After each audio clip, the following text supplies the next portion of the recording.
여러분 안녕하세요. 전 60대 여자입니다. 오늘은 기막힌 제 인생에 관해 말해보려고 합니다.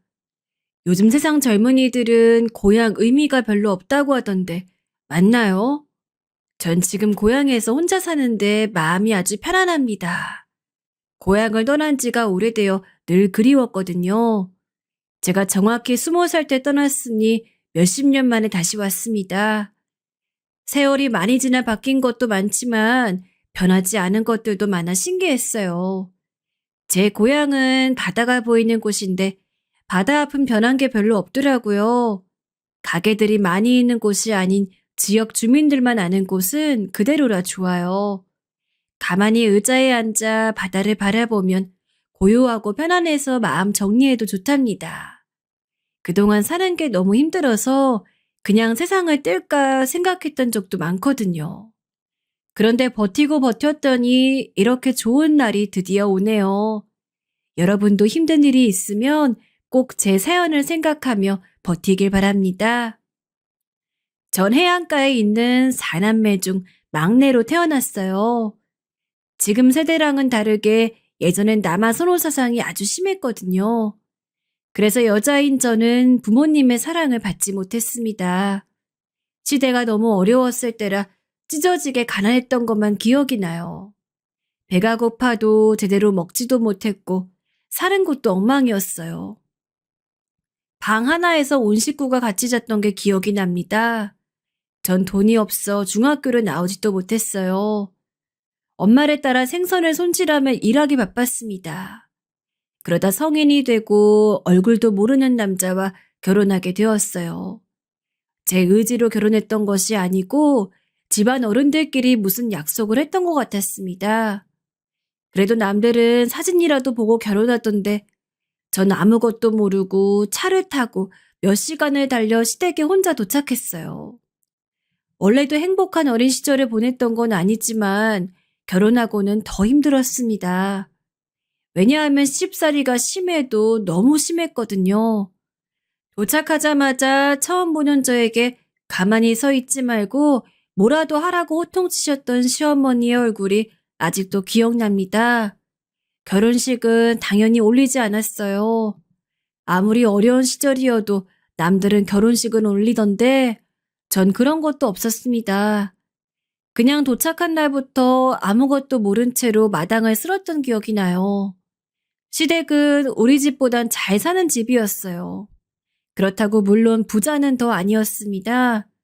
시대가 시대인 만큼 시댁도 어려운 사정인 것은 마찬가지였어요. 그리고 제 남편은 무려 7남매 중 장남이었죠.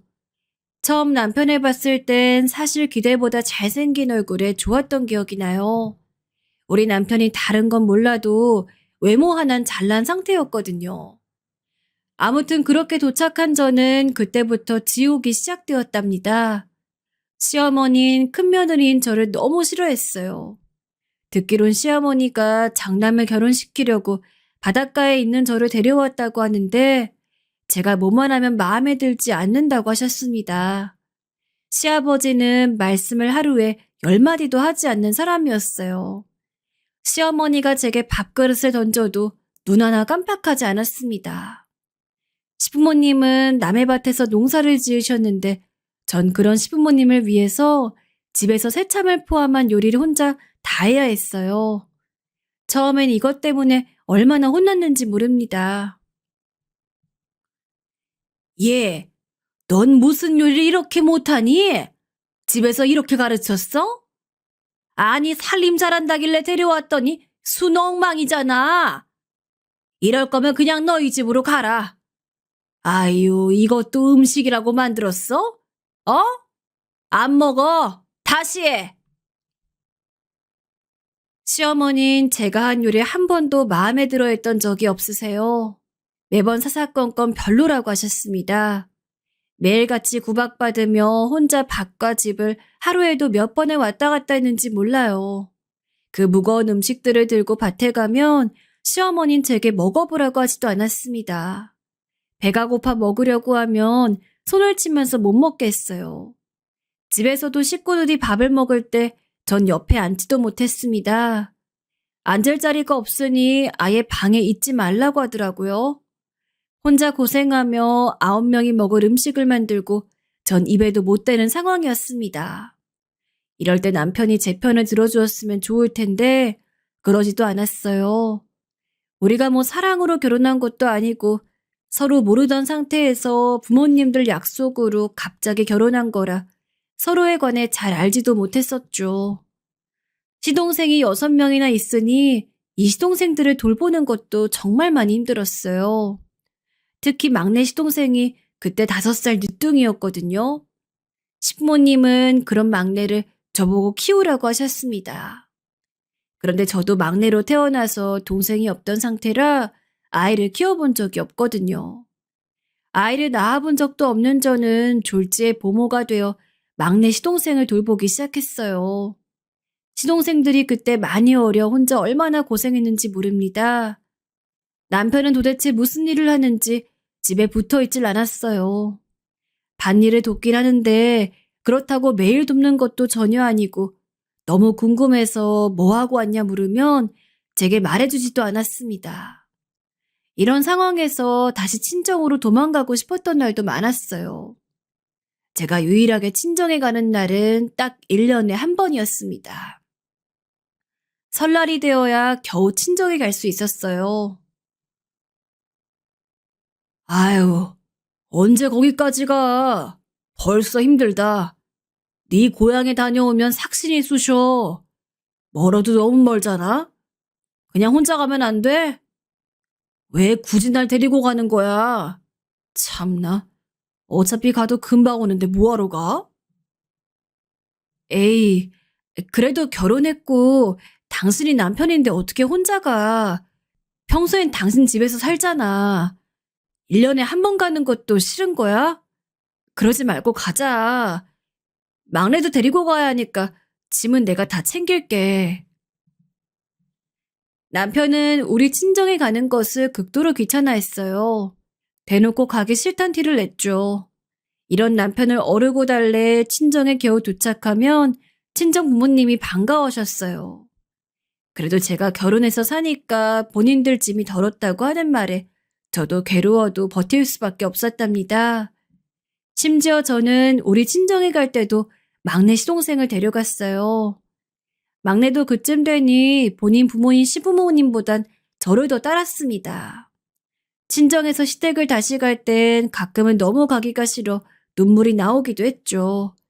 그러면 남편은 그런 저를 보고 화를 냈습니다. 그래서 마음껏 슬퍼하지도 못했어요. 이런 상황에서 시어머니는 저를 더 싫어하기 시작했습니다.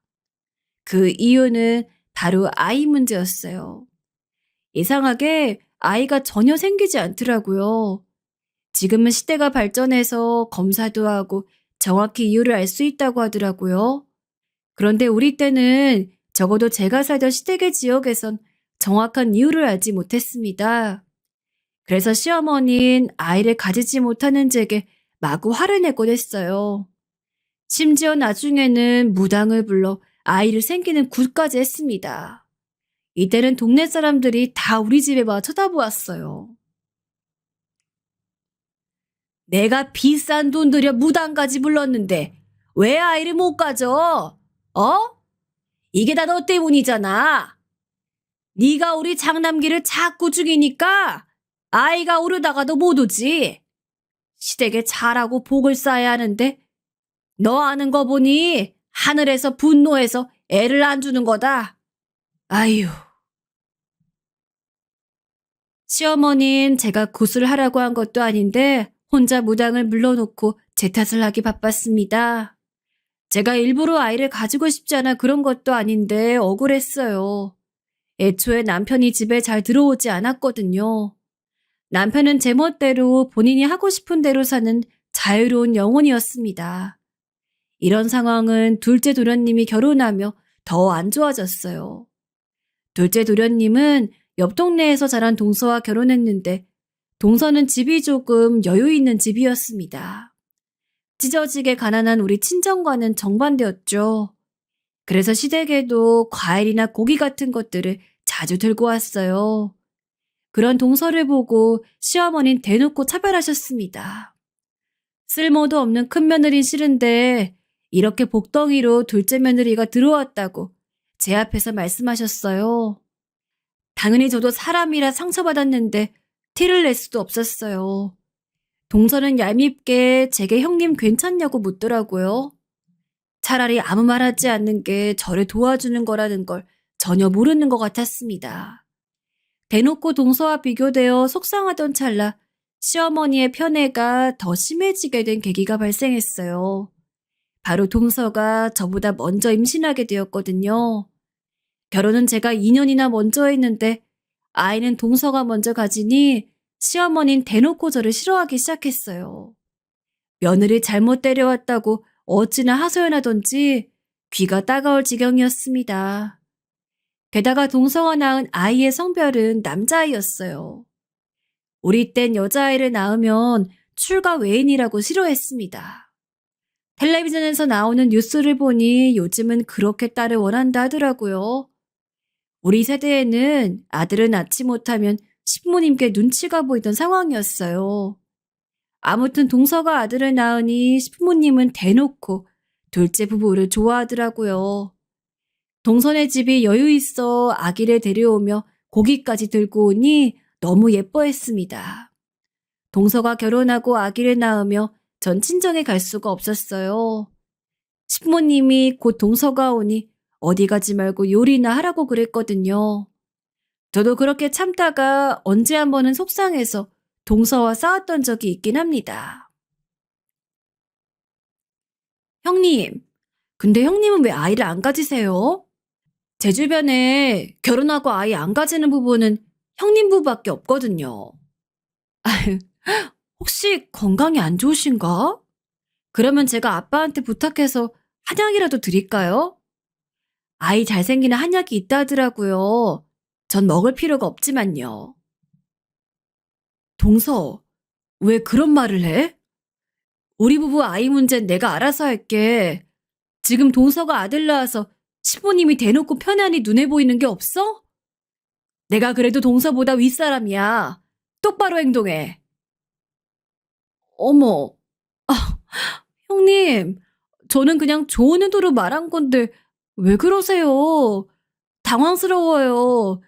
그냥 전에 형님이 아기 낳으면 둘이 같이 육아하면 좋으니 그런 거예요. 오해하지 마세요. 어머, 둘째야. 왜 울고 그래? 아니, 넌 왜 아들 낳았네 며느리 울려? 지금 아이도 못 낳아서 대를 잇지 못하면서 그렇게 텃세는 부리고 싶어? 어? 아이고, 꼴도 보기 싫어라. 아이 문제로 안 그래도 스트레스를 많이 받고 있던 찰나에 동서가 저런 말을 하니 저도 참을 수가 없었어요. 제가 일부러 아이를 가지지 않던 게 아니잖아요. 그리고 저 때는 남편의 문제인지 제 문제인지 알 수도 없었어요. 그런데 무작정 시댁 식구들은 오로지 제 탓으로 여기는 게 속상했습니다. 그런데 더 웃겼던 건 바로 시어머니의 태도였어요. 동서가 피해자처럼 울기 시작하자 달려와서 제 등짝을 때리셨습니다. 저한테 왜 감히 손자를 낳은 동서를 괴롭히냐고 동서 앞에서 제게 뭐라 하더라고요. 그땐 이제 서러운 마음도 들지 않았습니다. 어느 정도 체념하고 아이를 기다리고 있었어요. 하지만 아이는 제가 결혼하고 10년이 지나도 생기지 않았습니다. 10년 동안 시동생들도 커서 결혼하기 시작했어요. 그러다 어떤 일이 발생하게 되었습니다. 집에서 평소와 같이 아침에 음식을 하고 있던 상태였어요. 그때가 막내 도련님이 중학생이라 도시락을 학교에 싸서 가야 했거든요. 열심히 식구들 아침을 준비하고 도련님 도시락까지 싸면서 정신없는 하루를 보내고 있었습니다. 겨우 식구들이 다 외출하고 숨을 돌리려고 하는데 갑자기 옆집 아주머니가 우리 집으로 뛰쳐 들어오셨어요. 무슨 일인가 싶어봤더니 아주머니 얼굴이 새하얗게 질린 상태였습니다. 빨리 당장 오라는 말에 무슨 일이냐고 물어도 시간이 없다말 하셨어요. 그래서 이유도 모르고 전 앞치마를 메고 아주머니를 따라 나섰습니다. 그리고 도착한 곳은 마을 읍내 사거리였어요. 사람들이 웅성거리고 있었고 경찰차와 구급차가 있었습니다.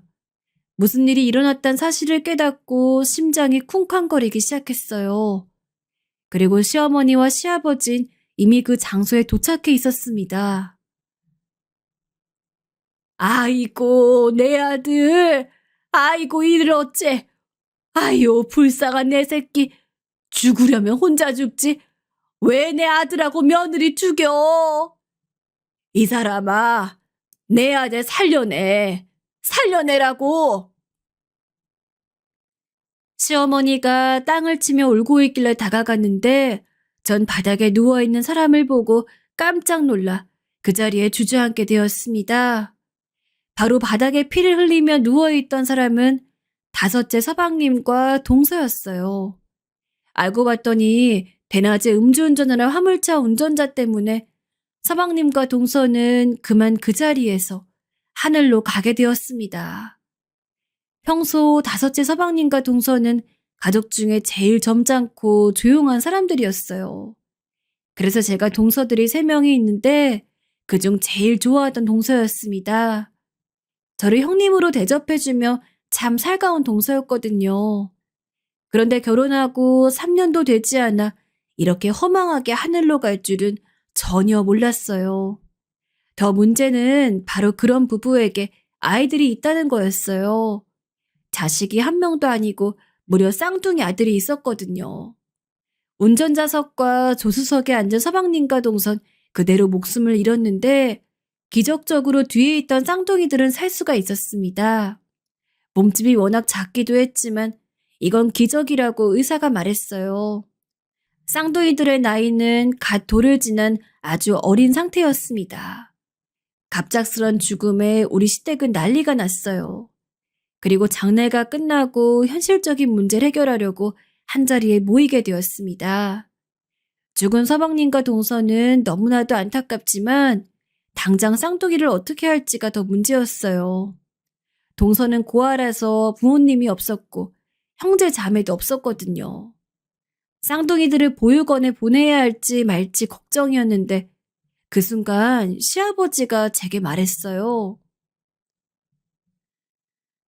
큰 며느리, 네가 키워라. 넌 어차피 아이도 없잖니. 10년을 기다렸는데 아이가 한 번도 생기지 않았으니 앞으로도 없을 거 아니냐. 하늘이 주신 선물이라 생각하고 네 자식이라 생각해라. 죽은 내 아들과 며느리 위해서 기꺼이 받아들여. 네? 제가 쌍둥이들을 키우라고요? 제 아들로 생각하고요? 아니, 그 아버님, 조금 당황스러워요. 물론 아이들은 안타깝지만 지금 우리가 먹고 사는 것도 힘들잖아요. 여보, 당신은 할 말 없어? 어디서 집안어른이 말씀하시는데 말대꾸야. 오히려 너한텐 좋은 거지. 아이도 못 가지면 무슨 할 말이 많아? 쌍둥이들이 네 자식이라 생각하고 정성으로 키워라. 그리고 앞으로 그 누구도 우리 쌍둥이들이 다섯째 자식이라는 걸 절대 입 밖으로 말하지 마. 가족회의에서 식모님은 제게 쌍둥이를 키우라고 하셨습니다. 남편에게 무슨 말이라고 하라고 쳐다보았는데 제 눈을 피하더라고요. 딱 보니까 이미 식모님과 남편은 미리 자기들끼리 입을 맞춘 다음 같았습니다. 나머지 가족들도 자기들 일이 아니니 눈을 피하기 바빴어요. 그렇게 얼떨결에 전 쌍둥이들을 키우게 되었습니다. 제가 아이를 10년 동안 가지지 못했던 게 제 잘못만은 아니라 생각하거든요. 그런데 마치 시댁에서는 그런 저를 대역죄인처럼 취급했습니다. 제가 너무 괴로워서 입양 얘기까지 꺼냈었거든요. 입양 얘기 듣고 시아버진 한 달 동안 말도 걸지 않으셨습니다. 꼭 본인 집안 핏줄여야 한다는 이유였어요. 그래서 한편으론 쌍둥이들을 키우게 된다면 그런 취급은 없어지지 않을까 생각했습니다. 얼떨결에 키우게 되었어요. 물론 제 의지로 키운 것은 아니었어도 전 최선을 다했어요. 진짜 제가 배 아파 낳은 자식이라 생각하고 키웠습니다. 아이들에게 먹이는 것도 몸에 좋은 것만 일부러 먹이려 했었어요.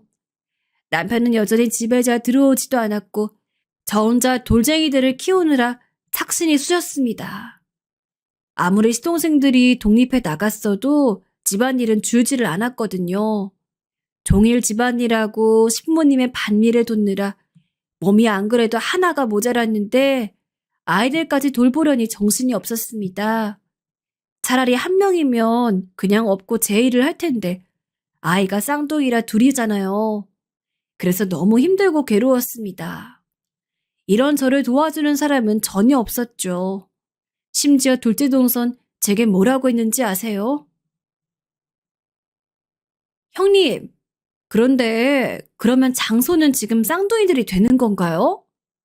원래 우리 아들이 장손이었잖아요. 그래서 아버님 돌아가시면 재산 다 우리 준다고 하셨거든요. 워낙 옛날 분이라 장손을 좋아하는 건 아는데 우리 아들은 그럼 갑자기 소외되는 것 같아 속상하네요. 동서, 난 재산이고 유산이고 그런 거에 관심 없어. 그러니까 그런 돈과 관련된 내용은 나한테 묻지 말고 신부님께 동서가 직접 물어봐. 난 이런 얘기 되게 불편하거든. 동서는 본인 아들이 원래 장손이라 유산을 많이 받기로 되어 있었는데 이젠 아니라고 대놓고 말했습니다. 그런 모습을 보며 황당하기도 하고 신부님께 실망도 많이 했어요. 저한테는 늘 돈이 없다고 하셨거든요. 물론 뭐 진짜 돈이 많지 않다는 것을 알고는 있었습니다. 아무튼 이렇게 혼자 쌍둥이들을 키우며 사니 그래도 좋긴 했습니다. 억지로 키웠어도 제가 먹이고 재우니 정이 들 수밖에 없더라고요.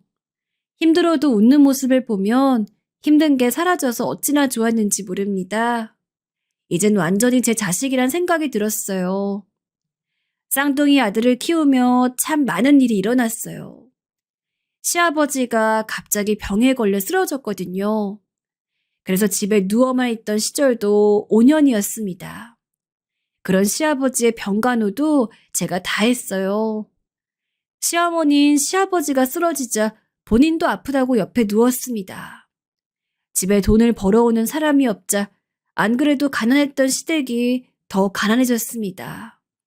독립하거나 결혼해서 나간 자식들은 자기들 살기 바쁘니 시댁에 잘 오지도 않았죠. 남편은 여전히 본인 친구들과 술을 마시며 돌아다니기 바빴어요.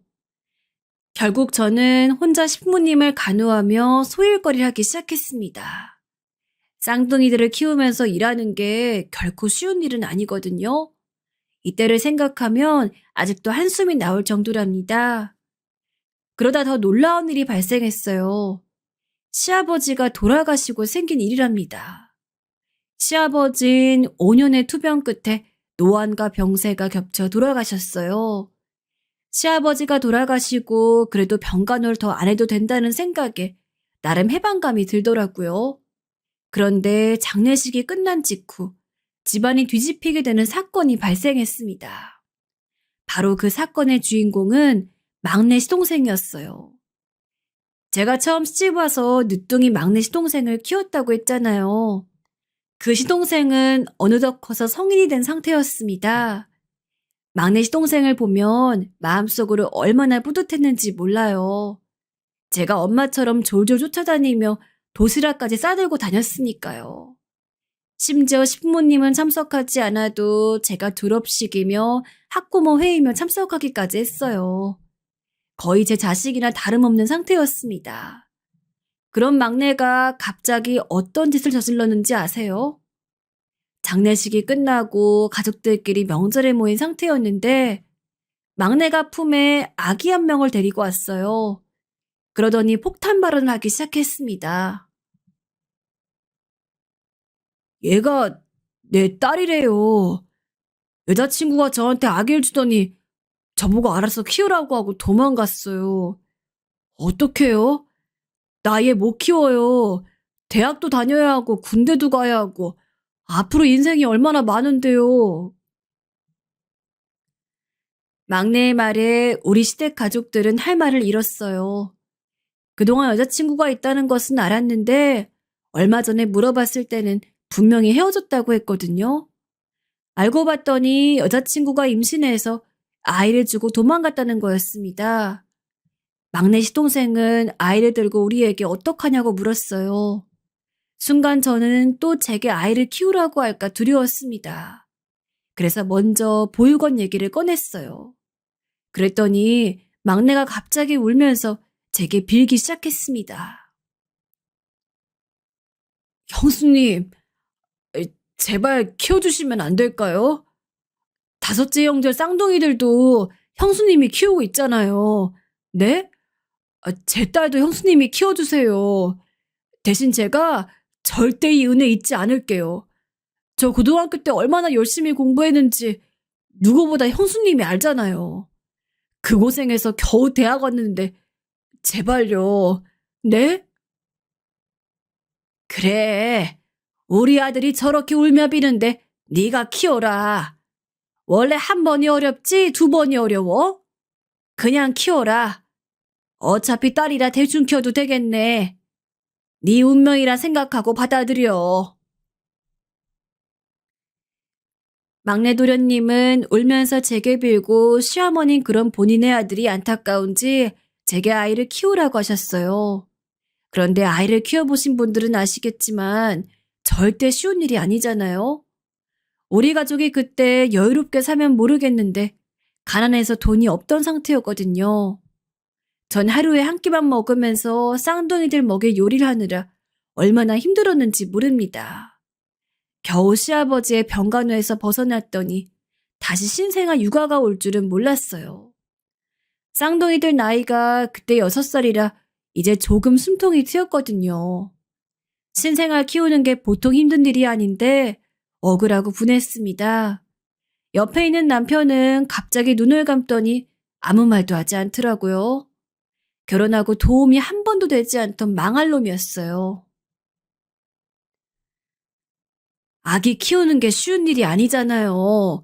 그리고 도련님 아기면 끝까지 도련님이 책임져야지. 이러면 어떡해요. 우리가 경제적으로 넉넉한 상황도 전혀 아니고요. 그냥 아기를 위해서라도 보육원에 맡겨요. 형수님, 제발요. 이렇게 작고 어린 애기를 어떻게 보육원에 맡겨요. 그러면 제가 약속할게요. 딱 10년. 아니다. 5년. 5년만 키워주세요. 제가 군대 다녀오고 대학 졸업하면 반드시 딸 데려갈게요. 이 정도는 가능하지 않아요? 네? 제발요. 막내 도련님은 급기야 제게 협상을 하기 시작했습니다. 5년만 본인 딸을 키워주면 반드시 찾아갈 테니 제발 키워달라고 사정을 하더라고요. 사실 다른 시동생이 그랬으면 저도 당연히 그 부탁을 들어주지 않았을 거예요. 막내 도련님은 제가 거의 키워서 아들처럼 생각했거든요. 그래서 마음이 약해지기 시작했습니다. 하지만 저도 이렇게 당할 수만은 없었어요. 그래서 해결책으로 분가를 원한다고 말했습니다. 그동안 15년을 신부님을 모시고 살았잖아요. 너무 힘들었고 차마 말할 수 없는 일들이 많았습니다. 서럽고 억울한 날들에 나중에 눈물도 나오지 않을 지경이었죠. 시아버지가 돌아가시고 해방감을 느꼈을 정도였으니까요. 제가 그럼 알겠으니 쌍둥이들과 막내 도련님의 딸을 데리고 분가하겠다고 했어요. 그랬더니 막내 도련님은 고맙다고 울고 시어머니는 괘씸하다고 하기 시작했습니다. 나머지 시동생들은 자기들끼리 아무 말도 하지 않았어요. 남편 역시 나몰라라 했습니다. 평소에 본인 일처럼 생각하지 않는 점이 이때만큼은 좋더라고요. 시어머니는 아기도 못 가지는 큰 며느리를 재워주고 먹여줬더니 배신한다고 혼자 화를 엄청나게 내기 시작했어요. 전 제가 만약 나가 살면 누구보다 시어머니가 힘들 거라고 혼자 생각했어요. 제가 없으면 본인 화풀이를 들을 대상도 없고 늙은 본인을 돌볼 사람도 없으니까요. 실제로 그때는 우리 부부를 제외하고 시동생들이 죄다 독립한 상태였습니다. 하지만 저 역시도 마음을 굳게 먹었죠. 도저히 시어머니 밑에서 딸까지 키울 수 없었습니다. 안 그래도 아이들 육아 문제로 시어머니와 갈등이 매우 많았거든요. 이런 상태에서 딸까지 생기면 스트레스로 제가 죽을 것 같았습니다. 그렇게 저는 딸을 대신 키우는 대신 분가를 하게 되었어요. 저는 분가에서 일부러 시댁과 조금 떨어진 광역시로 왔어요. 물론 아는 사람은 한 명도 없었고 저도 태어나서 처음인 지역이었습니다. 그래도 얼마나 기쁜지 콧노래가 자꾸 나오더라고요. 남편은 고향을 떠나 술 마실 사람이 없다고 불만이었어요. 하지만 딱히 직업도 없었고 저는 될 대로 되라 싶은 심정으로 무작정 이사했죠. 거기서 쌍둥이 아들들과 딸을 키우기 시작했습니다. 남편은 도움이 안 되니 저 혼자 식당에서 일하기 시작했어요. 아직 아이들이 너무 어려 종일 일할 순 없었습니다. 그래서 최대한 어린이집에 보내면서 남는 시간에 모두 돈을 벌려고 했어요. 새벽같이 일어나서 온 동네를 돌며 우유 배달로 하루를 시작했습니다. 신생아였던 딸을 업고 새벽에 우유 배달하던 때가 아직도 기억이 나요. 그리고 아이들을 어린이집에 보내고 식당에 가서 설거지에 돈을 벌었습니다. 아이들을 집으로 데리고 와서 씻기고 밥을 먹이고 잠들긴 전엔 동네에서 얻은 소일거리를 했어요. 이렇게 제가 쉬는 날도 없이 일하는데 남편이란 놈은 종일 집에서 혼자 술을 마셨습니다. 당신은 집에 있지만 말고 나가서 일이라도 해. 사지 멀쩡하게 건강하면 공사장에 가서 일이라도 하란 말이야. 언제까지 이러고 있을 거야? 어? 아니면 집에서 애들 목욕도 시키든가 밥이라도 차려주던가 하는 것도 없이 소주만 마실 거야? 아우 씨, 말이 왜 이렇게 많아? 그렇게 불만이면 그럼 다시 엄마 집으로 가자고. 네가 이사 오자 우겨서 이사 왔잖아. 나 밭일하면 잘할 수 있어. 그런데 생판 모르는 지역으로 우리 엄마 싫다고 왔으면 네가 돈을 벌어야지. 뭐? 밭일? 당신 시댁에 살 때도 농사 일주일에 한 번 겨우 갔던 거 내가 모를 줄 알아? 그리고 어머니 모시느라 힘들었던 나는 생각 안 해? 진짜 실망할 것도 없지만 실망이다. 최악이야. 남편과 저는 싸우는 날이 아주 많아졌습니다. 집에서 소주를 마시며 애들은 돌보지도 않는 모습에 화가 나기 시작했어요. 저 혼자 돈을 벌어 아이들을 키우는 게 낫겠다 싶었습니다. 사실 딸은 제가 애초에 정을 주지 않으려고 했어요. 왜냐하면 어차피 5살이 되면 막내 도련님이 데리고 가기로 했으니까요. 그런데 그게 마음대로 되지 않았습니다. 너무 예쁘고 또 저는 쌍둥이 아들을 키워 항상 딸이 궁금했거든요. 막상 키우니까 얼마나 예쁜지 정이 너무 들었던 상태였습니다. 그런 상태에서 아직 딸이 5살도 되기 전이었는데 사건이 터지게 되었어요. 제가 혼자 쉬는 날도 없이 일하면서 아이들을 키우는데 남편은 여전히 집에서 놀고 있었습니다. 너무 답답하고 싸우는 일이 많았는데 갑자기 남편이 어느 날 일을 구했다고 하더라고요. 그러더니 실제로 매일 밖으로 나돌았어요. 처음에는 저 사람이 고향에서도 그랬으니 밖에서 또 사고를 치고 돌아다닐까봐 무서웠어요. 그런데 진짜로 돈을 소액이지만 조금씩 가지고 오더라고요. 남편이 밖에서 돈을 벌어오는 것 자체가 처음이라 얼마나 놀랐는지 모릅니다. 남편이 돈을 들고 오니 저도 기뻐서 남편에게 친절하게 대하기 시작했어요. 이사 오고 시댁에 가는 것을 극도로 싫어해서 딱 명절에만 방문했거든요. 그런데 남편이 돈을 버니 저도 기분이 좋아 시어머니 생신 때도 얼굴을 보고 왔습니다.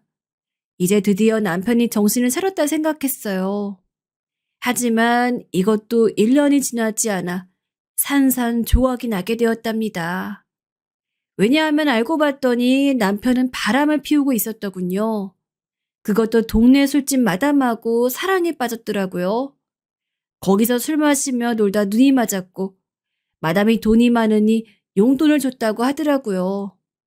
그 용돈을 제게 갖다 준 거였습니다. 그 돈의 실체를 알고 전 너무 참을 수가 없었어요. 진짜 제정신이야? 사람이 어떻게 이래? 어? 아무리 당신 자식도 아니라 해도 애가 셋이나 집에 있잖아. 직접 낳지 않았어도 난 내 자식이라 생각해. 근데 당신은 어떻게 이런 아이들을 두고 바람을 피워? 아, 그러니까 그러면 다시 고향 가자고. 이게 다 네가 고향에서 무작정 연고도 없는 곳으로 이사와 그런 거잖아. 아니다. 됐다. 이혼해 그냥. 나 너랑 더 못 살아. 그냥 이혼하자. 나도 돈 많은 마누라랑 행복하게 살고 싶어. 남편은 심지어 제가 바람진 거를 잡고 닥달하자 저에게 오히려 화내기 시작했습니다. 그런 남편을 보고 속에서부터 분노가 차오르더라고요. 그동안 제가 시집와서 쉽사리도 당하고 시아버지 간호도 하고 이렇게 본인 동생들의 자식까지 키웠는데 어떻게 이럴 수가 있는지 믿기지 않았습니다. 남편은 그때부터 제게 무작정 이혼하자고 요구하기 시작했어요. 저는 그 순간 속으로 참 많은 생각을 했습니다.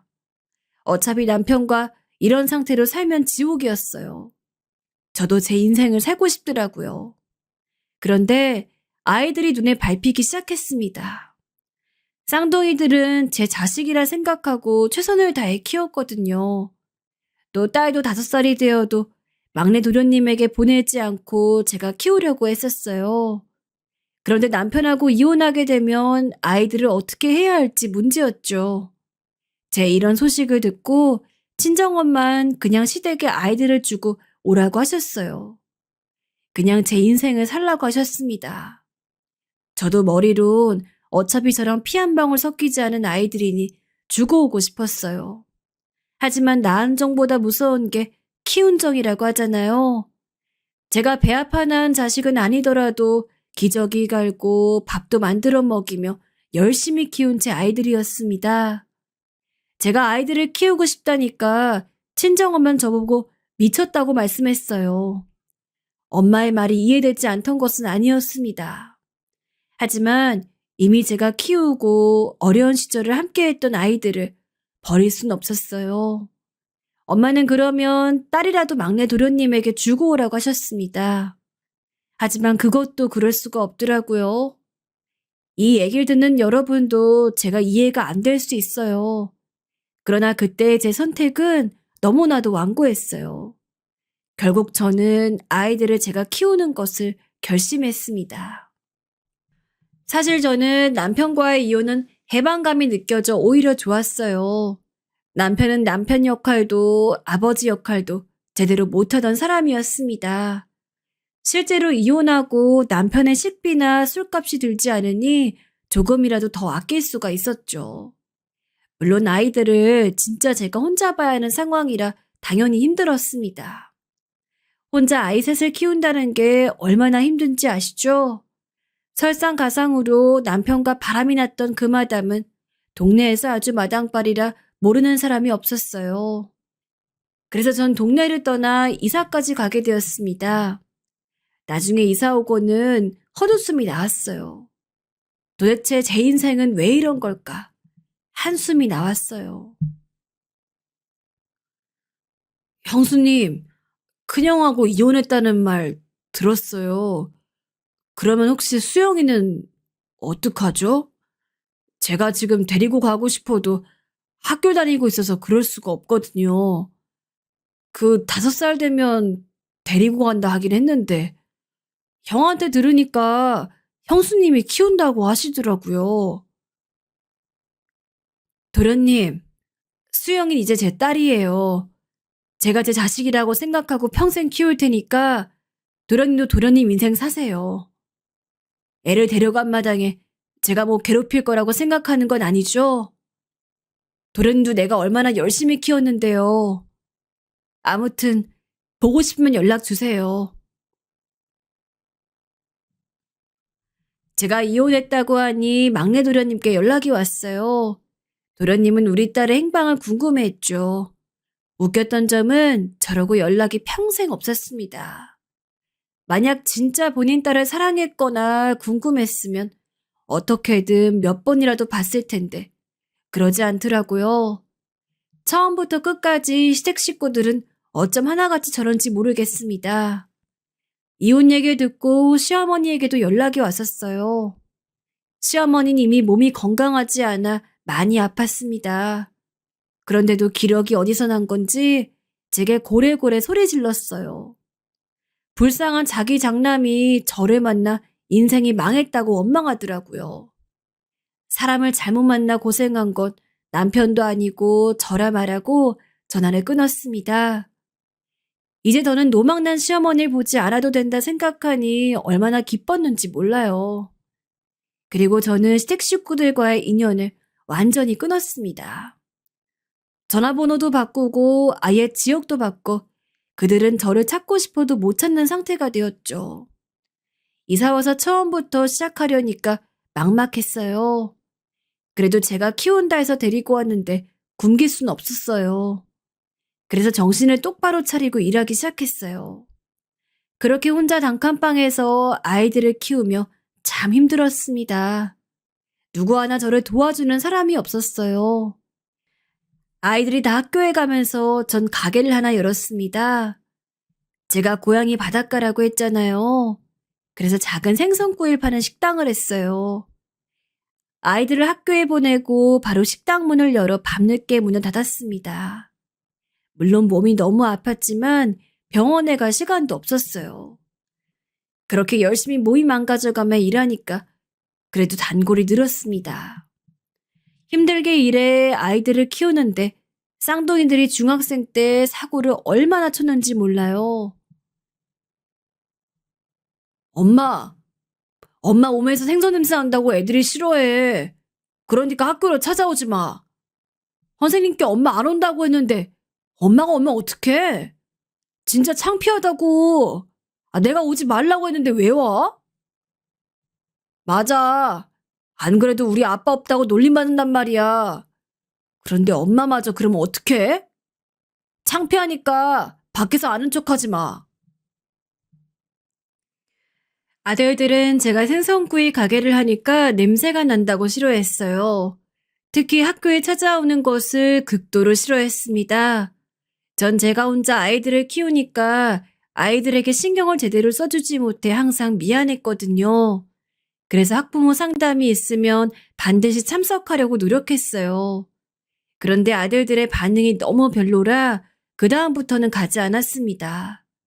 식당을 혼자 운영하며 돈을 버니 아이들에게 제대로 관심을 주지 못했어요. 그래서 그런가 아들들은 고등학교에 가더니 사고를 더 크게 치기 시작했습니다. 등교하지 않는 날도 많았고 담배를 피우고 공터에서 술까지 마신다는 얘기를 들었어요. 심지어 제 가게에 와서 무작정 돈을 달라며 돈통에서 돈을 가지고 가기도 했습니다. 전 힘들게 일하는데 도대체 왜 저러는 건지 속상했어요. 문제는 그걸 그대로 보고 딸이 배웠다는 점이었습니다. 오빠들이 워낙 저 모양이니 딸도 이상한 양아치들과 어울리기 시작했죠. 제가 아무리 아이들을 붙잡고 울고 혼내도 들은 척도 하지 않았습니다. 사는 게 너무 바빠 아이들에게 신경을 못 써줘서 그런가 미안한 마음이 들었어요. 쌍둥이들은 성인이 되고 군대를 갔다 오더니 제게 정신을 차렸다고 하더라고요. 대학은 애초에 기대도 하지 않았는데 저한테 새로운 인생을 살겠다며 가게를 차릴 돈을 달라고 했습니다. 그동안 차곡차곡 모았던 적금을 처음이자 마지막이라 생각하고 돈을 주었어요. 그랬더니 그 돈으로 둘이 고깃집을 하나 열더라고요. 진짜 드디어 사람답게 살려나 보다 생각했는데 본인들의 양아치 친구들을 고깃집으로 부르는 모습에 한숨이 나왔습니다. 당연히 장사는 제대로 되지 않았어요. 결국 그 고깃집은 1년도 못 가고 몇 달 만에 망하게 되었습니다. 그런데 정확히 가게를 정리하고 한 달이 지나고 제게 아들들은 또 돈을 달라고 하더라고요. 엄마, 이번엔 진짜야. 이번에 우리가 정신 차렸어. 한 번 망했으니 두 번은 망하지 않을 거라고. 제발, 응? 이번엔 곱창집 열어서 반드시 성공할게. 엄마처럼 쉬는 날도 없이 일할게. 너희 진짜 이번이 마지막이야. 저번에도 망해서 오히려 빚까지 만들었잖아. 엄마도 이제 더는 못 줘. 내가 얼마나 힘들게 이 돈 모았는지 알아? 너희는 내 인생 생각하면 그런 말 하면 안 돼. 쌍둥이들은 돈을 한 번만 더 빌려달라고 하더라고요. 사실 그때 제 생선구이 가게는 되게 장사가 잘 되던 상태였습니다. 단골들이 늘면서 가게 확장도 할 정도였어요. 제 밑으로 직원도 4명이나 뽑아야 가게가 돌아가던 상태였습니다. 처음에 아무것도 없이 시작했던 가게가 이렇게 확장되니 뿌듯한 마음이 들었어요. 그런데 자식들은 제 돈을 뜯어가기 바쁘더라고요. 아들들은 그 뒤로도 곱창집이 망하고 분식집과 옷가게도 열었습니다. 물론 장사가 잘 되지 않았어요. 둘 사이가 나빠져서 한동안 서로 저에게 욕하기 바쁘기도 했습니다. 제가 어르고 달래 돈을 더 주면서 각자 가게를 차리게 해주었어요. 떨어뜨려 가게를 차려주니 그래도 몇 번 망하고 나니 그땐 괜찮게 운영하더라고요. 딸은 유일하게 우리 집에서 대학을 갔는데 저한테 상의도 없이 대학교 3학년 때 학교를 자퇴했습니다. 오빠들과 달리 그래도 공부를 조금이라도 하는 것 같아 기뻤는데 갑자기 자퇴해서 얼마나 놀랐는지 모릅니다. 그런데 자퇴 소식만으로도 놀랐는데 제게 뭐라고 했는지 아세요? 엄마, 나 사실 임신했어. 이미 4개월이야. 나 이 아이 포기 못해. 내가 반드시 낳아서 키울 거야. 그러니까 엄만 나한테 뭐라 하지 마. 알겠지? 미안해. 하지만 꼭 키우고 싶어. 남자친구도 본인이 책임진대. 도대체 그게 무슨 소리야? 너는 그런 일이 있으면 엄마한테 상의하고 해야지. 자퇴한 것도 모자라서. 뭐, 임신? 그럼 결혼하겠다고? 아이고, 머리야. 갑자기 본인의 임신 소식을 알린 딸은 제게 돈을 요구했어요. 자식들을 키우겠다고 열심히 노력했던 결과가 이거라니. 기가 막혔습니다. 만약 제가 식당이 잘 되지 않던 상태였으면 어땠을지 상상도 하기 싫었어요. 그래도 자식이 뭔지 전 해줄 만큼 해주고 싶었습니다. 비록 제 핏줄은 아니어도 제가 키운 아이들이잖아요. 돈으로 해줄 수 있는 것들은 다 해주었어요. 실제로 그렇게 사고를 쳐서 아기를 낳고 사는 딸과 쌍둥이 아들들이 결혼할 때도 억 단위로 지원해줬거든요. 미워도 제 자식들이니 오히려 지원해주면서 제가 여유가 있어 다행이라고 생각했답니다. 그런데 자식들 하는 짓은 날이 갈수록 괘씸해졌어요. 생일은 물론이고 명절 때도 보러 오지 않더라고요. 본인들 사는 게 바쁘다고 하면서 얼굴도 안 보는 모습들에 점점 속상했습니다. 그러다 제가 어느 날 병원에 가게 되었어요. 일하다 넘어졌는데 허리가 삐끗했는지 도저히 낫질 않더라고요. 병원에 갔더니 제게 죽을 정도로 심각한 건 아니라고 해주셨습니다. 하지만 나이도 있고 이제 식당 일은 그만하는 게 좋겠다고 했어요.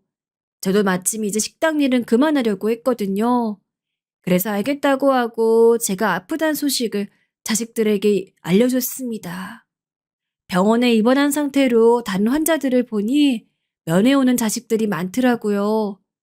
저도 자식이 있고 심지어 손주들도 있으니 내심 기대를 하게 되었습니다.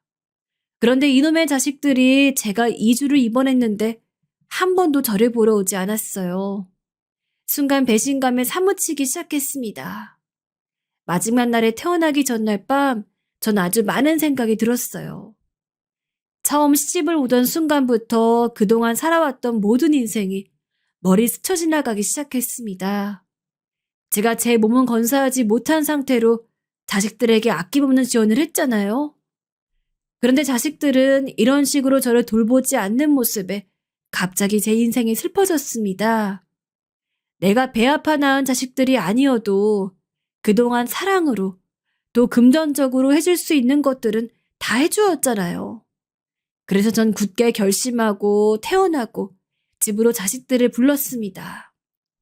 사는 게 바빠 갈 수 없단 말에 어떻게든 오라고 꼭 할 말이 있단 말로 불렀어요. 그리고 이날 사건이 발생했습니다. 자식들은 우리 집에 왔더니 다들 불만이 가득했어요. 바쁜데 왜 오라고 했냔 말에 참을인을 몇 개를 새겼는지 모릅니다. 다들 모이자 전 재산 증여에 관한 말을 했어요. 이번에 내가 입원했던 거 알지? 의사가 그러던데 언제까지 살지 모르겠다고 하더라. 심각한 상황이라길래 너희에게 재산을 증여하려고 해. 대신 누가 나를 돌볼 건지 선택해서 알려주렴. 그럼 그 자식에겐 돈을 조금 더 주겠다. 제가 이렇게 말하자 자식들이 자기들끼리 눈빛을 주고받기 시작했어요. 그 자리에서 저는 통장을 내밀고 자식들에게 가져가라고 했습니다. 그리고 모실 사람은 알아서 정하라 하고 방으로 들어왔습니다. 제가 방에서 잡는 척을 하자 딸과 아들들은 본색을 드러내기 시작했어요. 심지어 잠든 것을 몇 번이고 확인하더라고요. 난 안 돼. 남편 눈치 보여. 오빠들 둘이 결정해. 그동안 가게 10번을 넘게 말아먹으면서 지원 많이 받았잖아. 양심 있으면 나서서 모실 생각을 해야지. 무슨 소리야? 그러면 너도 대학 등록금 지원받고 애 낳으면서 이것저것 많이 받았잖냐.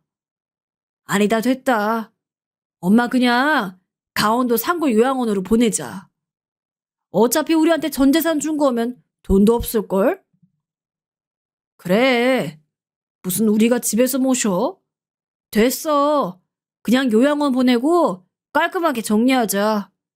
일단 누구 한 명이 모신다고 거짓말하고 재산 받으면 그걸로 요양원비 내면 되겠네.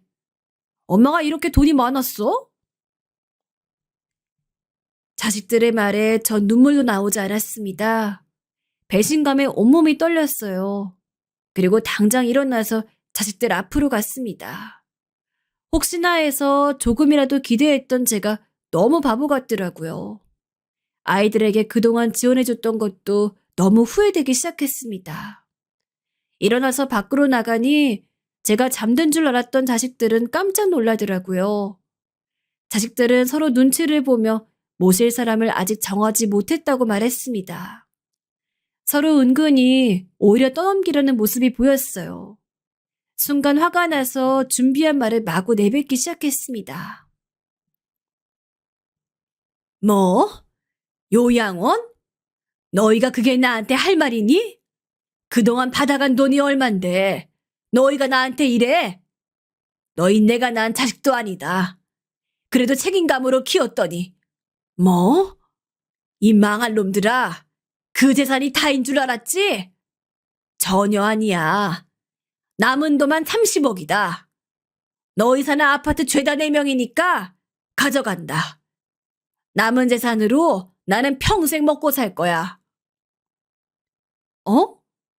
엄마, 잠시만. 아니, 오해가 있는 것 같아. 우리가 그냥 장난으로 한 말이지. 어떻게 엄마를 요양원으로 보내? 오빠들 장난이 너무 심하네. 내가 모실게, 엄마. 내가 엄마 모실 거니까 다시 한번 생각해줘. 엄마, 우리 집에 방 하나 남는 거 알지? 우리 집으로 와. 요양원은 무슨 요양원이야. 엄마가 우리한테 해준 것들 다 알아. 에이, 다 오해야. 당장 우리 집으로 가자. 맞아. 우리 집도 방이 남으니까 우리 집으로 와. 바로 앞에 병원도 있어서 엄마 모시며 다니면 딱 좋겠다. 엄마, 아까 했던 말은 그냥 했던 말이니까 신경 쓰지 마세요. 제가 사실을 토로하자 다들 난리가 나기 시작했어요. 다들 한껏 당황한 채로 이번엔 서로 저를 모신다 하더라고요. 너무나도 다른 모습에 할 말이 없었습니다. 사실 자식들에게 준 통장은 이미 변호사를 통해 자문받은 반드시 줘야 하는 몫이었습니다. 그걸 제외한 금액이 어마어마했어요. 단칸방에서 본인들을 키우며 조그만 식당에서 제가 이렇게 벌기까지 얼마나 노력했는지 자식들은 몰랐나 봐요. 전 식당을 운영하며 우연한 기회로 그 건물을 샀거든요. 처음엔 무리인가 싶었지만 가게가 확장되고 2호점을 내며 많은 돈을 벌 수 있었습니다. 그걸로 지금은 건물주가 되었어요. 자식에겐 일부러 말하지 않은 상태였습니다. 그걸 알려줬더니 갑자기 본인들이 모시겠다고 앞다투어 싸우기 시작했어요. 이미 전 정이 다 털린 상태라 그냥 나가라고 했습니다. 자식들은 그 뒤로 제게 매일 찾아와 빌었어요. 하지만 저는 끝까지 모른 척하고 변호사를 끼고 행동하게 되었습니다. 그리고 살던 집도 처분하고 지방으로 내려왔어요. 제가 원래 살던 지방에 오니 마음이 참 편하더라고요. 자식은 제가 어디가 고향인지도 몰라 아마 평생 안 보고 살 것 같습니다. 힘들게 키웠는데 한동안 허망하기도 했어요. 하지만 후회는 전혀 없습니다. 전 할 수 있는 최선을 다했거든요. 여기까지가 제 사연입니다. 여러분, 들어주셔서 정말 감사합니다.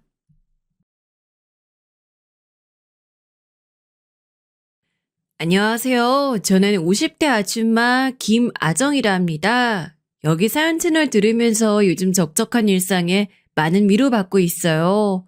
그래서 부족한 글솜씨지만 제 이야기를 해보려고 합니다. 전 결혼을 한 지 30년이 넘었습니다.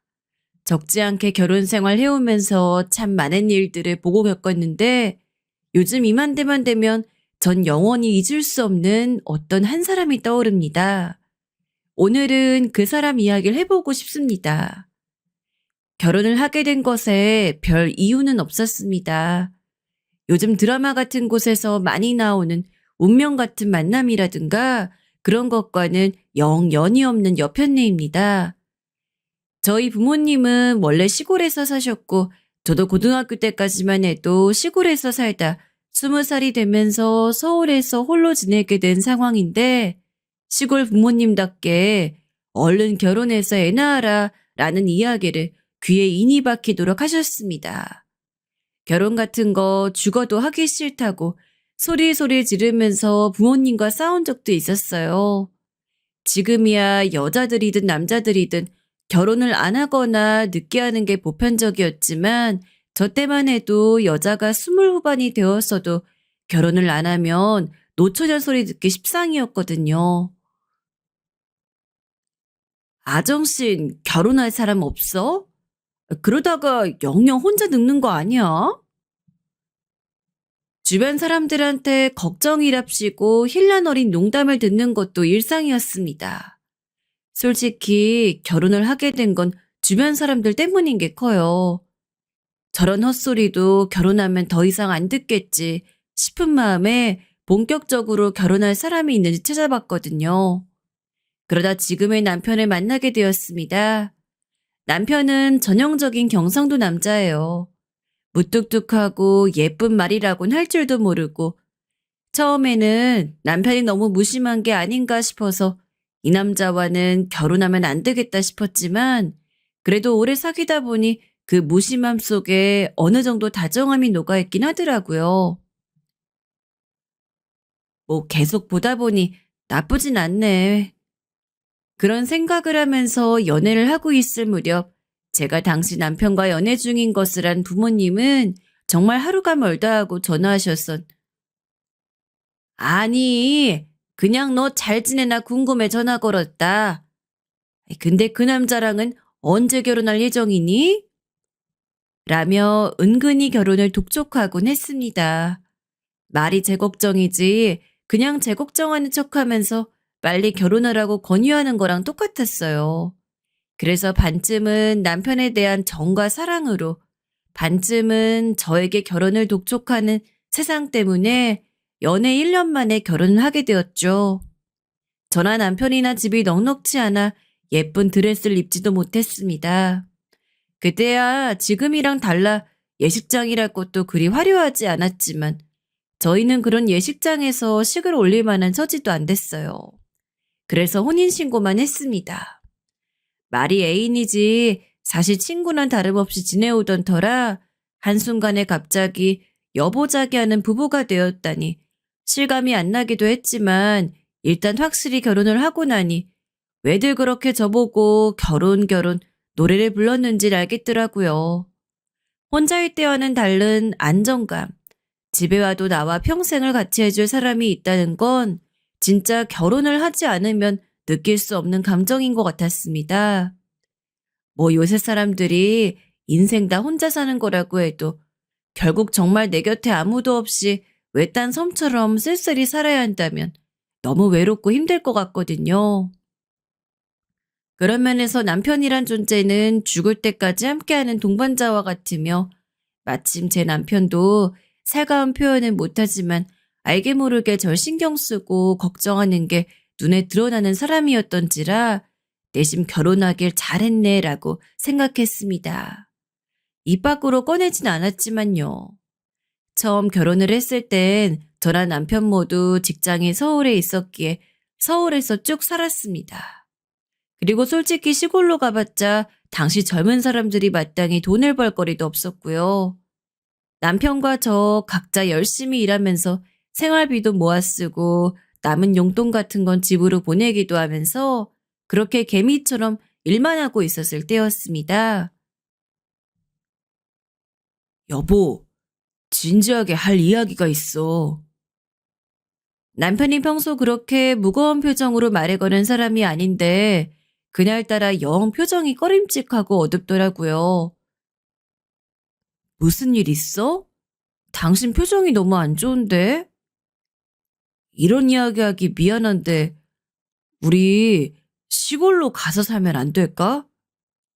저희 부모님도 그리고 남편 부모님도 모두 시골에서 살고 있었으나 단 한 번도 생각해 본 적 없는 시골살이였습니다. 이유를 물어보니 남편이 얼마 전에 전화를 받았다고 하더라고요. 전화를 한 사람은 시아버지였습니다. 시어머니가 중풍으로 쓰러졌는데 정말 죽다 살아났다고 일단 본인이 돌보고 있긴 하지만 솔직히 혼자인만으론 벅차다고 말이죠. 남편은 그 이야기를 듣고 저한테 말을 못한 채 몇 날 며칠 혼자 고민했던 모양입니다. 왜 나한테 바로 말 안 했어? 당신이나 나나 서울에서 계속 살고 있고 일도 여기서 하고 있는데 나야 그렇다 치지만 당신한테 시골 가 살자는 이야기 하기 힘들더라. 제가 딱히 시어머니한테 큰 정이 있던 건 아닙니다. 하지만 좋은 분이셨고 아들인 남편 챙기면서 늘 제 안부도 물으시던 분이었으며 일단 남편과 가족이 된 이상 시부모님과 남처럼 지낼 수도 없잖아요. 근데 다른 것보다도 저희가 시골에 가 사는 건 아니라고 생각했습니다. 뭐 일자리 때문이라던가 그런 문제가 아닙니다. 시부모님은 시골 중에서도 정말 두메산골이라고 불러도 될 만큼 외진 곳에 사셨거든요. 그나마 저희 부모님은 기차 타고 가면 기차역에서 그리 멀지 않은 곳에 있었지만 시부모님은 기차를 타고 그 지역에 내리고도 버스를 탄 뒤 그 버스를 타고도 한참 가서 또 오래 걸어야 나오는 산속에서 거주하고 있었습니다. 여보, 시골에 가 사는 거 다 좋은데 결국 어머니가 나으시려면 우리가 시골에 가서 살 게 아니라 어머니가 서울에 올라오셔야 할 것 같아. 당신도 알잖아. 어머님이랑 아버님 사는 곳에 병원은커녕 구멍가게도 30분 걸려야 나오는 거. 남편한테 시어머니를 우리가 모시고 살자 이야기하고 전 그 자리에서 시아버지에게 전화를 걸었어요. 남편이랑 이야기를 나누었는데 어머니 치료를 위해서라도 어머니가 서울에 와서 저희랑 함께 사는 게 나을 것 같다고요. 시아버지는 저희 전화에 반색을 하셨습니다. 그리고 저에게 아무리 한 명이어도 식모랑 사는 게 쉽지 않은 결정이었을 텐데 너무 고맙다, 아가야. 라며 연거푸 인사를 하셨죠. 그리고 다음날 시아버진 바로 시어머니와 함께 작은 짐을 꾸려 기차를 타고 서울로 오셨고 남편이 차를 몰고 맞중을 나간 뒤 신부님을 모셔왔습니다. 어머니, 저희 사는 곳 근처에 병원이 있으니까 일단 저희랑 같이 바로 거기로 가요. 너무나 안타깝게도 검사를 받아보니 결과가 썩 좋지 않았습니다. 아무래도 시어머니 나이가 나이인지라 건강 상태가 나쁜 편이었고 이미 다른 자질구레한 질병들도 가지고 있으시더라고요. 처음 남편과의 결혼 전 상견례 자리에서만 해도 아파 보이시긴 했지만 이 정도로 얼굴이 상하진 않으셨는데 직접 그 모습을 보니 참 마음이 착잡했습니다. 일단 약을 저오고 두 분을 모시고 다시 집으로 오니 시아버진 바로 가시겠다며 지갑을 들었습니다. 난 이만 가볼 테니 잘 부탁한다. 혹시 무슨 일 있으면 꼭 연락 주렴. 그리고 그 이후부터 한 달에 한 번 혹은 두 달에 한 번씩 시아버지는 그 먼 곳에서 꼬박꼬박 서울로 올라왔습니다. 시아버진 당시 약초꾼 일을 하고 있었는데 시어머니가 아픈 뒤로는 약초도 제대로 못 캐시고 계셨던 모양입니다. 그동안 손해본 거 메꿔야 한다면서 약초 일을 하러 내려가셨어야 했는데 그 와중에도 시어머니 걱정에 매번 서울행을 결심하시곤 했지요. 걱정이 되어 저나 남편이나 좀 쉬시라고 자주 이야기도 드렸지만 걸어 다닐 수 있을 때 이러는 거지. 나도 몸 힘들면 쉴 테니 걱정 말아라. 하면서 언제나 꾸준히 서울에 오셔선 저희 얼굴을 보고 가셨어요. 그리고는 매번 제 손에 돈다발을 한 뭉치씩 쥐어주면서 계속해서 고맙다, 미안하다는 이야기를 하셨죠. 물론 시어머니를 돌보는 것이 쉬운 일은 아니었습니다. 혹시나 혼자 계실 때 잘못되실 수 있으니 시어머니가 오고 나서부터 전 남편과 근무가 겹치지 않는 일을 찾아서 일자리를 옮겼고 사실 집에 와도 시어머니 돌보는 것 때문에 제대로 쉬는 날이 일주일에 하루가 채 될까 말까 했습니다. 힘들기도 힘들었지만 자지 멀쩡한 나도 이런 상황에서 아파 누워있는 시어머니는 얼마나 힘들까라는 생각에 버텼고 앞서 말씀드렸지만 시어머니가 좋은 분이셨기에 어느 정도 불평 없이 견딜 수 있던 겁니다. 하지만 그런 상황에서 시아버지까지 저렇게 마치 본인이 죄인이 된 것 마냥 미안해 하시는데 오히려 그런 시아버지한테 제가 더 미안하더라고요. 내가 너만 보면 참 고맙고 미안하다. 이렇게 착한데 좋은 집에 씹가서 호강도 못하고 몸져 누운 시어머니 보살피느라 고생하고 미안하다 아가. 아버님 그런 말씀 마세요. 오히려 저나 남편이나 일하느라 바빠서 어머님한테만 신경 못 써드리는 게 더 죄송한걸요. 그리고 아버님 오실 때마다 매번 이렇게 돈 주시는데 그것도 너무 죄송스럽고요.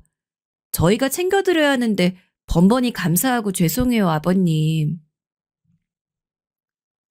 그러나 시아버진 그럴 때마다 그저 제 손을 한번 굳게 잡을 뿐이었어요. 그렇게 1년 시간이 흘렀습니다. 열심히 병원도 다니고 저랑 남편도 나름대로 극진히 시어머니 모시기 위해 노력을 했지만 시어머니는 날이 갈수록 점점 상태가 좋아지지 않았습니다. 나중 가서는 집에서 돌보아드리는 것만으론 한계가 있어 병원에 입원까지 하게 되었어요. 죽은 듯이 잠만 주무시는 시어머니를 볼 때마다 제 마음이 참 착잡했습니다. 어머니, 건강하게 오래 사셔야죠. 혼잣말처럼 이런 말씀을 드리면서 시어머니가 당장 내일이라도 자리를 털고 일어나 건강해지시길 바랬지만 시어머니는 쉬이 나아지지 않으셨습니다. 아마 병간호 해보신 분이라면 아실 겁니다. 환자도 힘들지만 옆에서 지켜볼 수밖에 없는 보호자도 참 힘들다는 걸요. 그래도 좋은 일이 일어났습니다. 제가 임신을 하게 된 거였죠. 저나 남편이나 계획을 하고 있지 않았는데 아이는 축복처럼 저희에게 찾아왔습니다. 첫 아이를 임신하자 생명이 내 안에 들어있다는 게 신기하기도 하고 기분이 묘하기도 했습니다. 제 임신 소식을 가장 축하해 주시고 기뻐해 주신 건 병상에 있는 시어머니와 약초꾼 시아버지였습니다. 시아버진 약초를 캐다 말고 올라오셔선 저보다 더 기뻐하셨어요. 그리고 아이를 위해 좋다고 하는 약들을 직접 지어주시기도 하셨죠. 친정에서도 덜 챙겨주긴 했지만 오히려 그런 극진한 시아버지의 정성으로 전 임신 기간 동안 편한 마음으로 출산을 준비할 수 있었습니다. 아직도 그때 시아버지께서 해주셨던 정성만 생각하면 눈물이 앞을 가릴 정도로 감사한데요. 재밌는 일 한 가지만 소개해드리자면 어느 날 제가 딸기를 먹고 싶다 하니까 마침 옆에 있던 시아버지께서 불이 나게 뛰어나가셔 딸기를 사오셨어요. 그런데 그 딸기가 조금 시고 맛이 없었습니다. 그러다 시아버지가 불같이 화를 내시며 뭐 이런 걸 파냐면서 먹지 말라고 하시곤 그 가게에 전화까지 거신 거예요. 아니, 딸기가 이리 맛없는데 이런 걸 파시면 어째요? 우리 임신한 며느리가 먹어야 하는데 이런 걸 팔았다며 화를 내시는데 당신 당황해서 그런 시아버지를 말리었지만 내심 시아버지의 그런 모습이 귀엽기도 하고 감사하기도 했습니다. 아이를 출산하고 키우는 동안에도 마찬가지였습니다.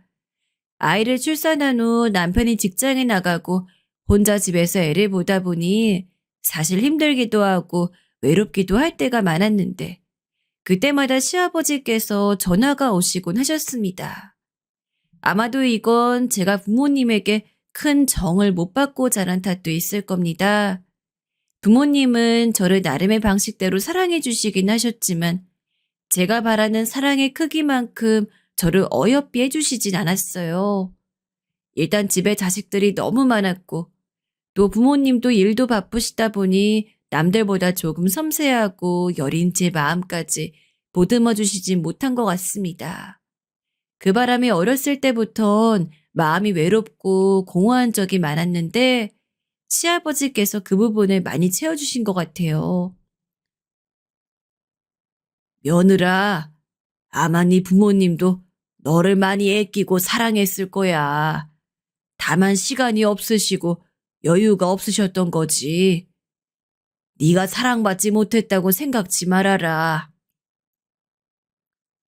시아버지와 단둘이 술을 기울이는 날엔 이런 말로 저를 위로해 주시기도 하셨습니다.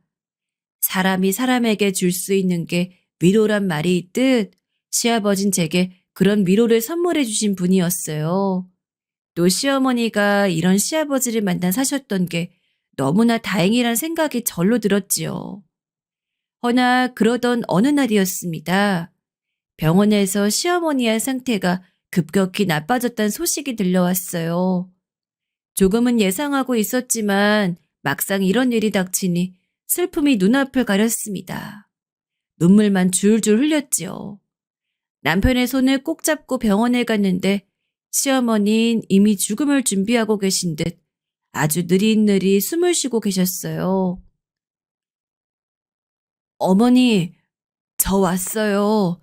아정이 왔어요. 시어머니는 대답 없이 저를 보셨고 저는 눈물을 주체할 수가 없었습니다. 남편도 티내지 않으려 애썼지만 어느 날 술에 잔뜩 취해 집에 들어왔더군요. 여보, 무슨 술을 이리 마셨어? 술도 못하는 사람이. 어, 그냥 생각이 나서 마셨어. 당신 왜 안 자고 있어? 그 다음 남편은 이미 인사불성이 되어 알 수 없는 말들을 중얼거렸습니다. 그러더니 주섬주섬 서랍장으로 가선 시어머니의 사진 하나를 꺼내 그곳에 얼굴을 묻고 엉엉 울었습니다. 그 모습을 보는데 마음이 찡해졌습니다. 남편은 어머니의 투병 생활 동안 사실 크게 슬퍼하는 모습을 보이지 않았어요. 제게도 어머님에 대한 이야기는 별로 하지 않았지요. 그런데 애써 슬픔을 꾹꾹 누르며 참아왔던 모양입니다. 제가 그걸 몰라주었던 거죠. 남편은 무릎이 꺾인 채 어머니의 사진을 품에 안고 엉엉 울었고 전 그런 남편을 조용히 안아주었습니다. 남편은 시어머니에게 평소에도 많이 해주곤 했습니다.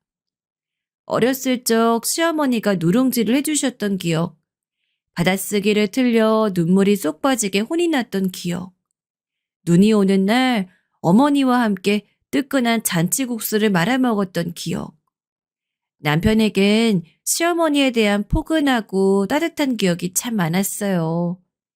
가끔은 시아버지보다도 엄하셔서 혼이 날 땐 어머니를 많이 무서워하기도 했지만 그만큼 또 어머니와의 추억도 많은지라 제게 종알종알 아이처럼 말해주곤 했죠. 시어머니도 남편을 무척이나 아끼고 사랑하는 건 말할 필요 없는 것이었어요. 두 명 중에도 제겐 늘 자랑스러운 아들이라고, 늘 착하다고, 어렸을 때부터 지금까지 한결같다고 말씀해 주시곤 했습니다. 아마도 남편은 어머니의 품이 그립고 또 그리울 것이었습니다. 하지만 운명이란 이래서 잔혹하고 가혹한 걸까요? 시어머니가 저희와 함께 산 지 약 10년이 되던 해 겨울, 시어머니는 결국 세상을 떠나시고 말았습니다. 얼마나 눈물이 났는지 모릅니다. 시어머니는 아파서 정신이 없을 때가 많았지만 가끔 제정신이 돌아오면 제 얼굴을 어루만지면서 며느라가가 너무 고생이네 라며 쉰 목소리로 이야기하곤 해주셨는데 이제 더 이상 그런 시어머니를 만나지 못한다는 게 너무 슬펐습니다. 흰 천으로 덮인 시어머니의 몸 위에서 엉엉 울다 보니 문득 시아버지 생각이 났습니다. 나도 이렇게 슬픈데 아버님은 얼마나 많이 슬프실지. 여보, 아버님에겐 당신이 직접 가서 소식 알려드리고 모셔오는 게 좋을 것 같아. 아버님 서울까지 오시는데 시간도 많이 걸리는데 만약 어머니 돌아가신 거 알고 올라오면 굉장히 힘드실 거야. 제 말에 남편은 바로 차를 몰고 아버님이 홀로 살고 계시는 시골로 향했습니다. 그리고 꼬박 몇 시간이 지나서 그 어느 때보다도 초췌한 얼굴의 시아버지가 남편과 함께 시어머니의 마지막 모습을 보러 들어왔습니다. 아무 말도 하지 못한 채 그저 시어머니만 조용히 바라보고 있는 그 모습이 더욱 가슴 아팠습니다. 아버님, 이제 약초일 정리하고 저희랑 같이 사시는 거 어때요? 홀로 남은 시아버지가 걱정스러워서 시어머니의 장례식장이 끝나고 조심스럽게 말씀드렸지만 시아버지는 오히려 굳은 얼굴로 앞으로 7년간 나는 찾지 말아라 하고 저희 집을 나갔습니다. 시아버지의 표정이 아직도 기억에 남습니다. 시아버진 마치 무언가에 홀린 것처럼 먼 허공을 바라보는 듯한 표정이셨거든요.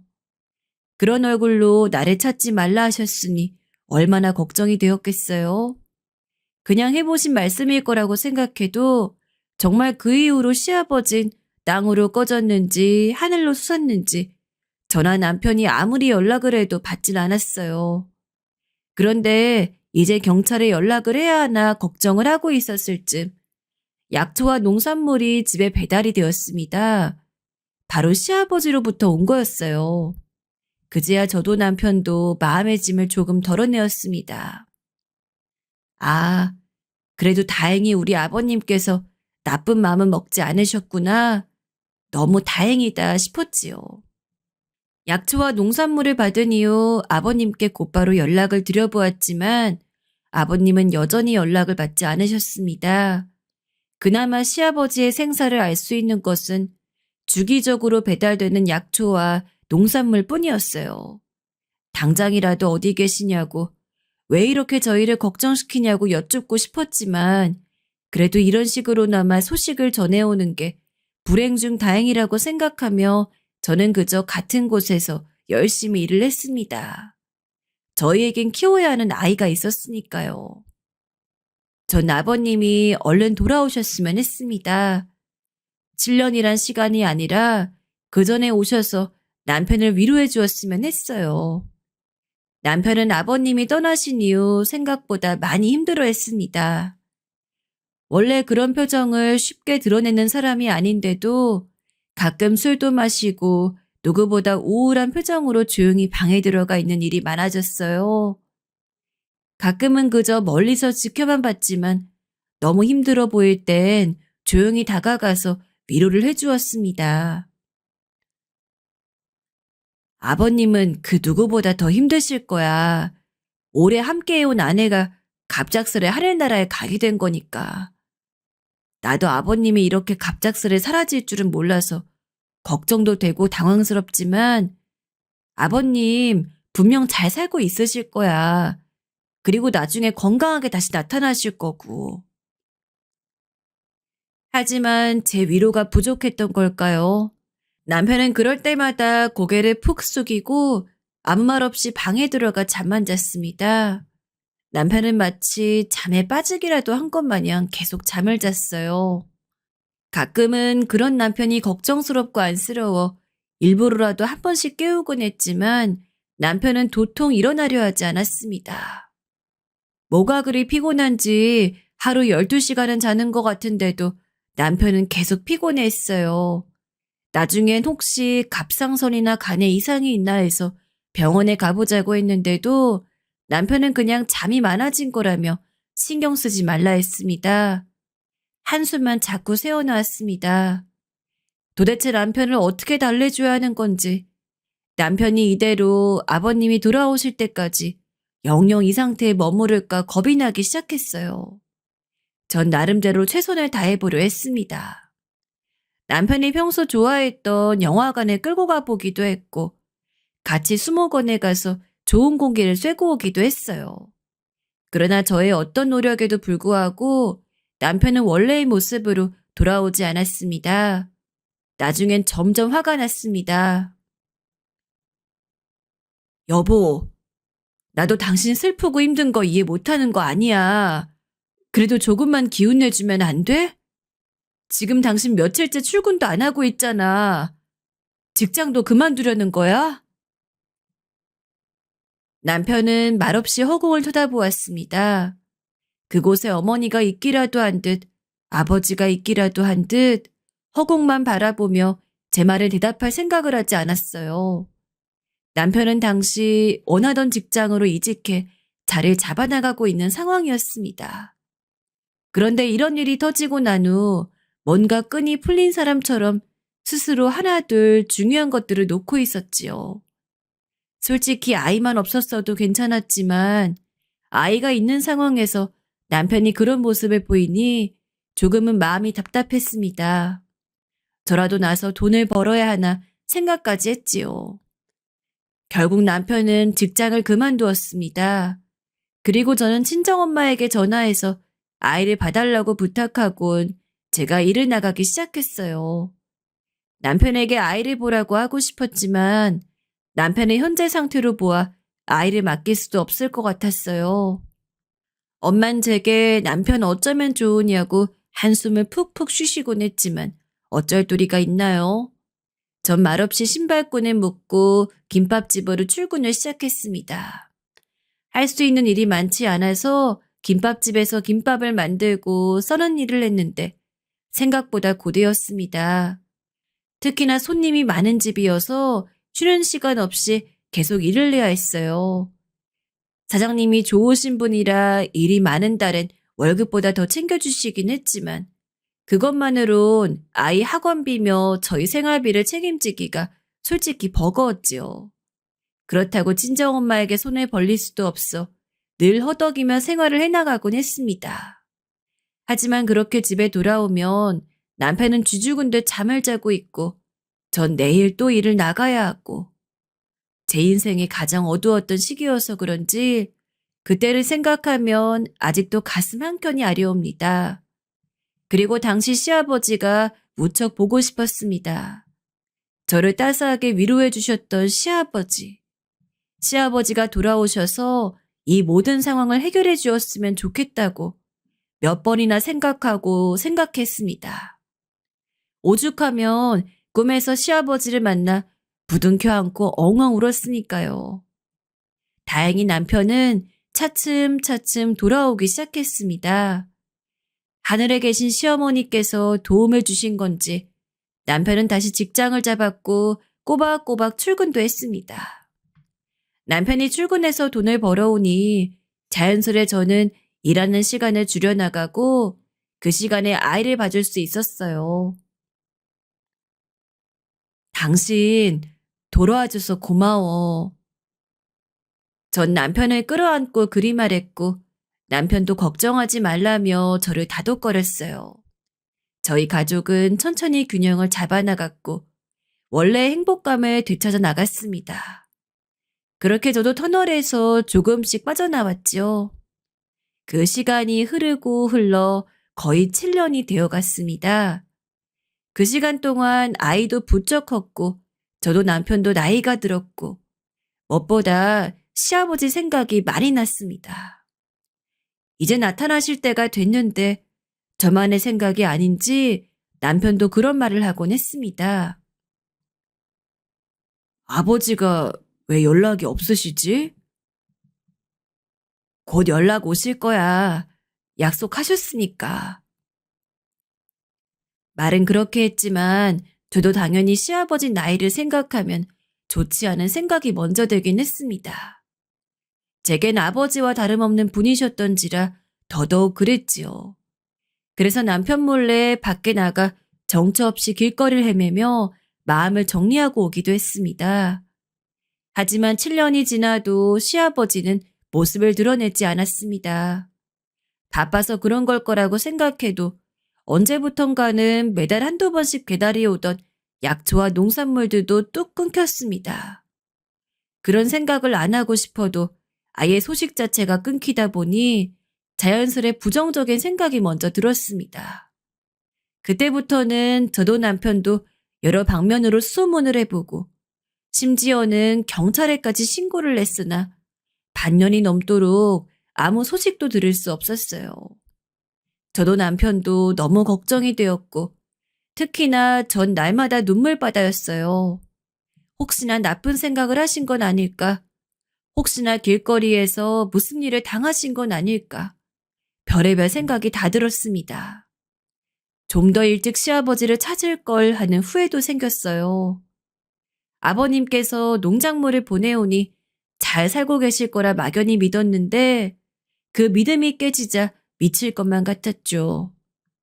그런데 그렇게 8년째가 되기 직전 드디어 시아버지가 저희 집에 나타났습니다. 시아버지는 조금은 앙상한 몰골로 환히 웃으며 나타났어요.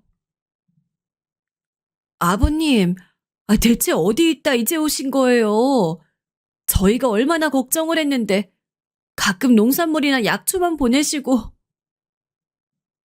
전 그만 시아버지를 보자마자 주저앉아 엉엉 울고 말았습니다. 시아버지는 허허 웃으시며 걱정 많이 했냐고 물으시더니 저를 꼭 끌어안아 주셨습니다. 그럼 당연히 걱정하죠. 안 했겠어요? 너무하세요, 아버님. 연락 한 번이라도 주시지. 7년이란 말씀해 놓으시곤. 미안하다, 미안해. 사정이 있었다. 좀 이따 다 말해주마. 울지 말아라. 시아버진 그간의 걱정이 무색할 만큼 기분 좋은 목소리로 자신은 잘 지냈다고 말해주셨습니다. 또 정말로 목소리 들으니 괜찮아 보이시기도 했습니다. 그러다 그간 커버린 제 아이를 보자마자 눈을 동그랗게 뜨셨어요. 이리도 많이 컸냐며 놀라시더니 덥석 안아주셨지요. 그렇게 시아버지와 눈물의 재회 끝에 조금 정신을 차린 후 야근 중이던 남편에게 전화를 하여 아버님이 돌아왔다고 빨리 오라고 전했어요. 남편은 제 전화를 받은 지 1시간 만에 집으로 돌아왔습니다. 마침 요새 남편 몸이 안 좋은 듯하여 일부러 맛있는 거 차려주려고 신선한 해물에 소고기까지 사놓았는데 딱 아버님이 타이밍 좋게 돌아오셔서 겸사겸사 귀환에 대한 축하 파티를 열고자 주방에 가서 팔 걷어붙이고 열심히 음식을 준비했습니다. 아버지, 도대체 뭐하고 지내신 거예요? 얼마나 걱정이 많았다고요? 남편의 물음에 시아버진 계속해서 약초일을 했다고 말했습니다.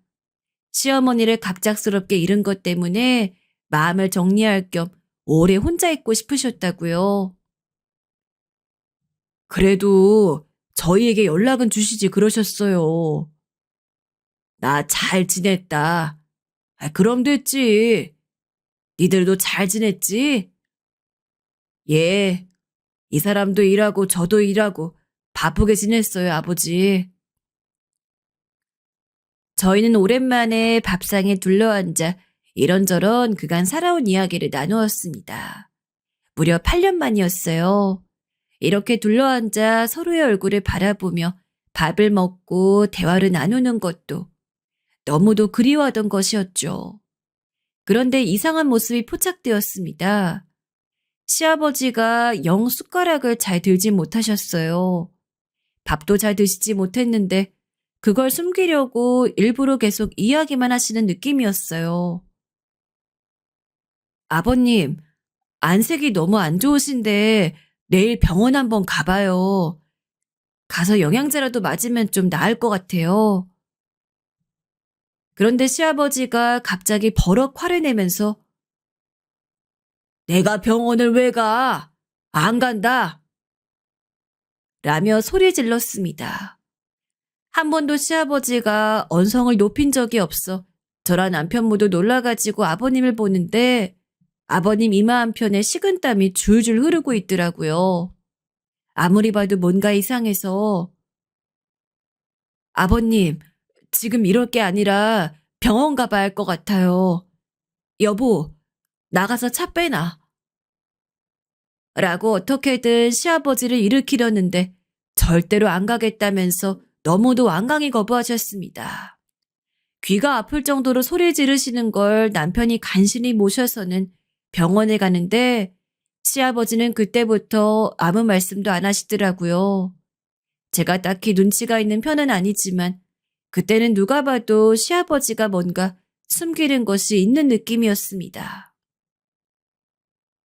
아버님, 저희한테 말 안 하신 게 있다면 솔직히 말씀해 주세요.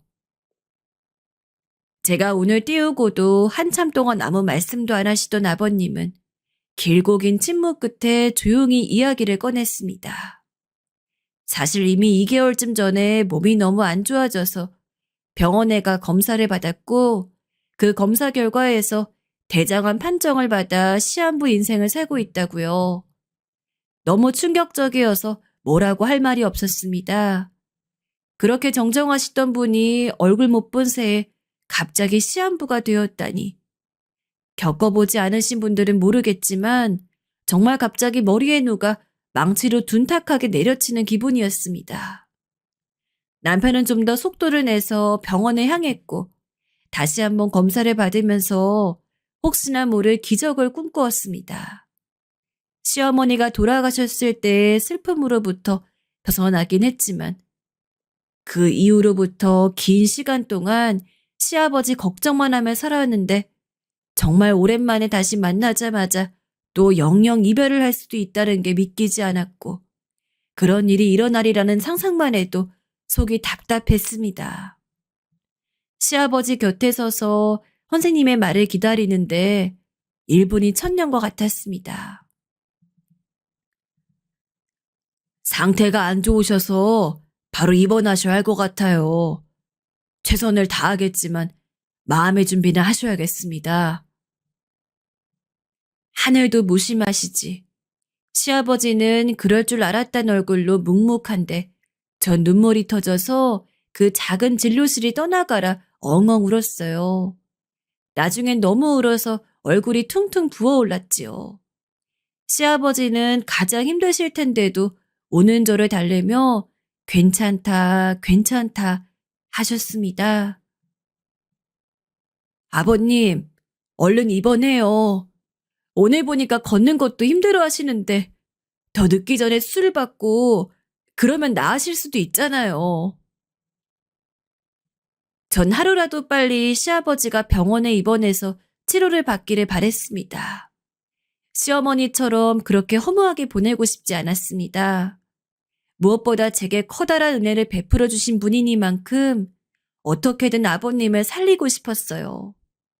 하지만 시아버진 고개를 절레절레 저었습니다. 난 이미 틀렸다. 이렇게 죽는 것도 나쁘지 않아.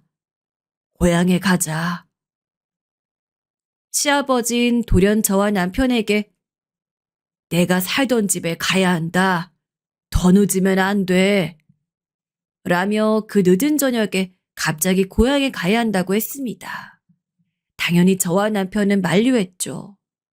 사시던 곳과 서울이 너무도 멀기에 지금 시아버지 상태로는 너무 고된 시간이 될 것임이 틀림없었습니다. 안 돼요, 아버님. 병원에 입원하셔야 돼요. 얘들아, 마지막 부탁이야.